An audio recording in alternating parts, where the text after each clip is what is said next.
Assalamualaikum warahmatullahi wabarakatuh. Alhamdulillah rabbil alamin. Abi nasta'inu ala umur dunya waddin wassalatu wassalamu ala asyrafil anbiya'i wal mursalin wa ala alihi washabihi ajmain. Baik, di sini saya akan presentasi untuk matkul Semantic Violet Project. Yang pertama yaitu ada Dexis. Dexis contoh katanya seperti aku tunggu kamu di depan ya. Konteks ini pesan ini dikirim oleh seorang mahasiswa kepada temannya melalui WhatsApp sebelum memasuki ruang kelas. Nah, kenapa saya menarik mengambil konteks ini? Merupakan penggunaan kata aku dan kamu merupakan pronomina persona yang tidak memiliki referan tetap tanpa mengetahui penutur dan lawan tuturnya. Nah, analisis datanya ini, ujaran ini termasuk desis persona karena referensi pronoma hanya dapat dipahami melalui konteks percakapan. Nah, analisis ini menegaskan bahwa makna ujaran tidak bersifat leksikal semata, melainkan dipengaruhi oleh konteks penggunaan dan situasi komunikasi. Dexis spatial, yang mana contoh gambarnya ini buktinya itu parkir di sini. Nah, area parkir umum jalan, yaitu di mana lokasinya ada di Suram. Konteksnya ini tulisan ini terdapat pada papan petunjuk parkir di area umum atau di suatu tempat di pinggir jalan. Dengan catatan kenapa menarik saya ambil ini, kata di sini bersifat konstekstual. Catatan ini menunjukkan unsur kebahasaan yang memerlukan konteks situasional agar maknanya dapat dipahami secara tepat oleh pembaca dan pendengar. Analisis datanya. Makna di sini hanya jelas berdasarkan lokasi fisik papan tersebut. Analisis ini menegaskan bahwa makna yang ujaran tidak bersifat leksikal semata, melainkan dipengaruhi oleh konteks penggunaan dan situasi komunikasi. Deksis temporal. Besok kita presentasi ya. Lokasi ini berada di grup WhatsApp kelas pada tanggal 13 Desember 2025. Konteksnya pesan ini dikirim oleh dalam grup WhatsApp kelas sehari-hari sebelum jadwal presentasi atau sehari sebelum jadwal presentasi. Nah, catatan ini menarik, kata besok bergantung waktu ujaran. Nah, catatan ini menunjukkan unsur kebahasaan yang memerlukan konteks situasional agar maknanya dapat dipahami secara tepat oleh pembaca atau pendengar. Karena di sini tidak ada pendengar karena ini melakukan daripada chat WhatsApp. Analisis datanya, kata besok merupakan desis temporal karena maknanya berubah sesuai waktu penuturan. Analisis ini menegaskan bahwa makna ujaran tidak bersifat leksikal semata, melainkan dipengaruhi oleh konteks penggunaan dan situasi komunikasi. Referensi yang kedua. Data referensi identifi. Tidak tadi ada orang yang nyari kau Tadi ada orang yang nyari kau. Pesan ini dikirim melalui WhatsApp untuk menyampaikan informasi kepada teman kita, yang mana teman itu sedang berada di luar untuk mencari atau kebutuhan dia. Jadi catatan ini menarik karena kata seseorang tidak menunjukkan pada individual yang jelas.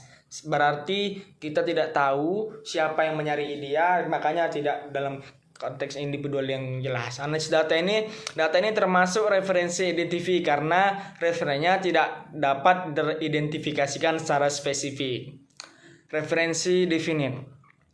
Kata Pak Kades, motor yang parkir di jalur evakuasi akan ditindak. Maksudnya? Konteks chat ini disampaikan oleh seorang warga melalui grup WhatsApp di desa, yang mana salah satu seorang warga menyampaikan sebuah lidah yang disampaikan oleh Pak Kades, yang mana kata Pak Kades, motor yang berada di jalur evakuasi akan ditindak. Dalam artian akan disingkirkan supaya tidak menghalangi jalur evakuasi. Nah, catatan ini referen dapat dikenali melalui konteks chat group. Analisis datanya, kalimat ini menggunakan referensi definite karena objek yang dimaksud bagi pembaca.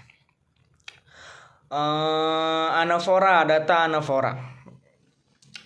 Gunakan jaket alma mater kebanggaan kalian. Nah, konteks pengumuman tertulis ini di sebuah flyer atau media yang mengimbau bahwasanya mahasiswa dihimbau untuk menggunakan almetnya, yang mana almet itu dipakai setiap kadang sesuai dengan peraturan-peraturan yang ada pada kampus itu sendiri.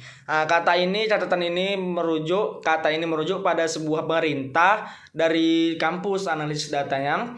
Kata ini berfungsi sebagai anafora yang mengacu pada aturan yang telah disebutkan oleh kampus, seperti hari ini kita wajib menggunakan almet. Lexical relation. Data sinonim, kategori sinonim. Capek kali ya hari ini, lelah. Nah, konteks ini, pesan ini dikirim dari percakapan pribadi WhatsApp antara dua mahasiswa setelah menjalani aktivitas kuliah dan tugas yang sangat padat sepanjang hari. Mengapa menarik? Karena catatan ini penutur menggunakan dua kata berbeda secara berurutan untuk menekankan kondisi fisik dan emosionalnya. Kedua kata tersebut memperkuat makna satu sama lain. Analisis datanya, kata capek dan lelah memiliki makna yang sangat mirip dan dapat saling menggantikan dalam konteks tertentu tanpa mengubah makna utama. Kalimat hubungan ini termasuk sinonim, meskipun masing-masing kata memiliki nuansa penggunaan yang sedikit berbeda dalam ragam bahasa. Penggunaan sinonim secara bersamaan berfungsi sebagai penekanan makna. Antonim, kategori lexical relation. Semoga lelahku menjadi sukses jadi masa depannya. Nah, ini konteks ini spanduk motivasi yang dipasang di lingkungan sekolah untuk mendorong siswa agar giat belajar. Mengapa? Menarik karena catatan perasa hari ini dan masa depan digunakan untuk membangun kontras waktu yang jelas. Waktu yang jelasnya itu apa? Masa depannya seorang murid. Analisis datanya menghubungkan makna antara hari ini dan masa depan, menunjukkan antonim temporal, yaitu pertentangan makna berdasarkan dimensi waktu. Kontras ini memperkuat pesan persuasif bahwa usaha saat ini akan berdampak pada hasil di kemudian hari. Anonim. Dilarang memancing di bank sungai. Kategori ini lexical relation. Konteksnya, papan peringatan yang dipasang di area sungai itu untuk menjaga keselamatan dan kelestarian lingkungan. Supaya apa? Supaya warga tidak memancing. Mungkin itu bisa jadi area terlarang seperti ada buayanya atau seperti tambak seseorang atau tambak warga. Mengapa menarik catatan ini? Kata bank memiliki makna ganda dalam bahasa Indonesia. Analisis datanya, kata bank termasuk anonim karena memiliki bentuk yang sama tetapi makna yang berbeda, yaitu lembaga keuangan dan tepi sungai. Jadi antara dua kata yang berbeda tapi maknanya hampir sama. Ambigus atau ambiguity. Kategori ambiguity ini lexical. Dia anak pintar. Ia pintar sekali sampai orang tak ada yang bisa mengalahkannya. Konteks pesan ini muncul dari dalam percakapan grup WhatsApp ketika membahas seseorang yang dikenal oleh anggota grup. Mengapa menarik menurut saya? Nah, kata pintar dapat ditafsirkan secara positif maupun negatif. Jadi bisa jadi dia bisa memintar-mintarin orang, bisa ngakal-ngakalin orang. Nah, analisis datanya ini ambiguous muncul pada tingkat leksikal karena kata pintar dapat bermakna cerdas atau licik. Nah, tergantung dengan konteks tanpa penjelasan tambahan. Maknanya, ujaran menjadi terbuka dan berpotensi disalahpahami. Jadi harus berhati-hati. Ambiguous struktural. Dilarang membawa anak-anak kecil, berbahaya.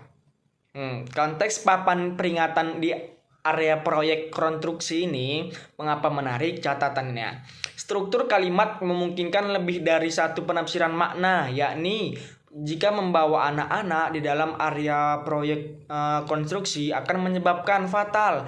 Akibatnya apa? Bisa tertimpa oleh mobil-mobil mobil kontraktor atau oleh alat-alat berat itu satu sebagai macamnya. Analisis datanya ambigus ini muncul karena susunan kata tidak jelas apakah yang berbahaya adalah anak kecil atau tindakan membawa anak kecilnya. Nah, ini merupakan ambigus spiritual yang disebabkan oleh konstruksi sintaksis yang tidak efektif. Jadi yang berbahaya membawa anak kecilnya atau kontraktornya. Phronophos,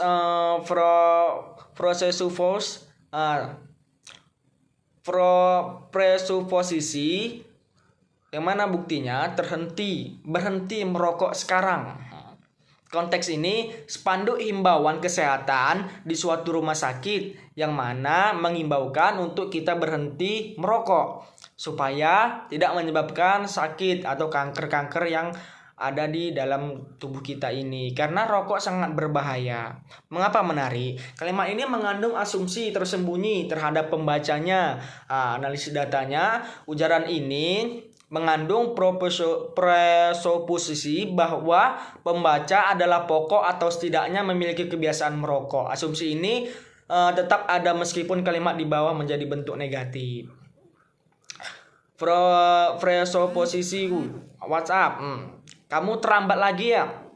Konteks pesan dosen kepada mahasiswa melalui WhatsApp terkait kehadiran kelas. Mengapa menarik? Catatan ini kata lagi menunjukkan pengulangan peristiwa. Yang analisis datanya, kalimat ini meresposisikan bahwa keterlambatan pernah terjadi sebelumnya. Presuposisi ini tidak diucapkan secara eksplisit, tetapi dipahami secara implisit oleh penerima pesan. Amplikatur ini buktinya dingin sekali ya AC-nya. Waktu dan lokasinya ini sering terjadi di ruang kelas. Konteksnya pesan dikirim saat perkuliahan sedang berlangsung di dalam ruangan ber-AC. Mengapa menarik? Catatan secara literal berupa pernyataan tetapi dimaksudkan sebagai permintaan. Analisis ini, ujaran ini mengandung amplikatur percakapan, yaitu permintaan tidak langsung agar AC dikecilkan atau dimatikan. Makna tersirat dipahami melalui konteks, situasi, dan prinsip kerjasama percakapan. Amplikatur, awas kecepatan Anda diawasi. Konteks ini, rambu-rambu lalu lintas di jalan raya. Mengapa menarik? Tidak ada larangan eksplisit dalam kalimat tersebut. Jadi, spanduk ini beralih bahwa pengendara sebaiknya mengurangi kecepatan. Makna larangan disampaikan secara tidak langsung untuk memberi efek psikologis. Speak action. Kategori no smoking. Konteksnya papan larangan di area publik. Catatannya, kalimat ini langsung mengatur perilaku pembaca, yang mana perilaku sering merokok. Analisis ajaran ini termasuk tindak atutur direktif karena bertujuan memerintah atau melarang lawan tutur melakukan suatu tindakan. Ekspresif. Konteksnya, terima kasih banyak bang, maaf merepotkan juga bang. Konteks pesan WhatsApp tersebut setelah menerima bantuan dari temannya. Mengapa menarik? Catatannya menunjukkan sikap dan perasaan penutur atau sikap dan perasaan si penolong ataupun yang ditolong berucapkan terima kasih. Analisis ini, ujaran ini termasuk tindak tutur ekspresif karena berfungsi mengekspresikan rasa terima kasih. Komisif, kategori speak act, yang mana sedang berada di dalam sebuah kantor desa yang kami akan melayani Bapak Ibu. Seperti itu. Catatan ini mengandung janji institusi kepada masyarakat. Analisis datanya, ujaran ini termasuk tindak tutur komisif karena penutur mengikuti diri pada tindakan di masa depan. Metafora. Data metafora. Kategori metafor. Buktinya pendidikan adalah jendela dunia. Konteksnya spanduk motivasi di sebuah sekolah. Mengapa menarik? Karena makna tidak bersifat literal. Analisis kata jendela digunakan untuk secara metaforis untuk menggambarkan pendidikan sebagai sarana melihat dan memahami dunia. Metafora konseptual. Kategori konseptual metafor. Konteks percakapan santai melalui WhatsApp. Mengapa menarik? Karena konsep abstrak ke konsep konkret. Anis ini merupakan metafor konseptual. Time is money, di mana waktu dipahami sebagai sumber daya bernilai ekonomi. Semantic rules. Yang terakhir, semantic rule. Buktinya petugas membersihkan area setiap pagi. Tanggal. Konteks ini informasi kebersihan di pusat perbelanjaan. Mengapa? Karena subjek aktif melakukan tindakan. Analisis datanya, petugas berperan sebagai agen karena melakukan aksi membersihkan. Semantic fashion. Kategori area ini dibersihkan setiap hari. Konteks ini pengumuman rutin di gedung. Mengapa? Menarik. Subjek ini menerima tindakan. Area ini